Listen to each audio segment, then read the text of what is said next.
ಆಗಿರ್ಬೋದು ಅಂತ ಏನಿಗಂದರೆ ನಾನು ಅವ್ರ ಮಾತನ್ನು ನೋಡಿದೆ. ನಾವು ರಾಜ್ಪಾಲ್ ವೃತ್ತ ಹೋಗಿದ್ವಿ. ಹೋಗುವಾಗ ಅವ್ರು ಒಂದು ಮಾತನ್ನು ಅಂದರು, ನಾನು ಪ್ರಾಸಿಕ್ಯೂಷನ್ಗೆ ಸಿದ್ದರಾಮಯ್ಯ ಅವ್ರಿಗೆ ಪ್ರಾಸಿಕ್ಯೂಷನ್ ಕೊಟ್ಟಿಲ್ಲ ಅಂತ ಹೇಳಿದ್ರು. ಎಲ್ಲೋ ಒಂದು ಕಡೆ ಅವ್ರ ಒತ್ತಡ ಮೇಲೆ ನಮಗೂ ಹಂಗೆ ಅನ್ಸ ಸರ್. ಈಗ ರಾಜ್ಪಾಲ್ರ ಕಚೇರಿ BJP ಕಚೇರಿ ಆಗಿದೆ ಅಂತ ನಮಗೂ ಹಂಗೆ ಅನಿಸ್ತಾ ಇದೆ.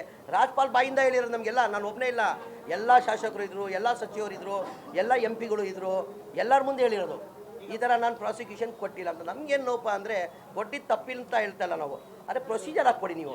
ಯಾರೋ ಜುಲೈ ತಿಂಗಳಲ್ಲಿ ಯಾರೋ 26ನೇ ತಾರೀಕು ಸಂಜೆ ಅಬ್ರಾಹಿಂ ಅಂತವನು ಸಂಜೆ ಕಂಪ್ಲೇಂಟ್ ಕೊಡ್ತಾರೆ, ಒಂದೇ ಗಂಟೆಯಲ್ಲಿ ತಾವು ನೋಟಿಸ್ ಸರ್ವ್ ಮಾಡಿ ಪ್ರಾಸಿಕ್ಯೂಷನ್ ಪರ್ಮಿಷನ್ ಕೊಡ್ತೀರಾ.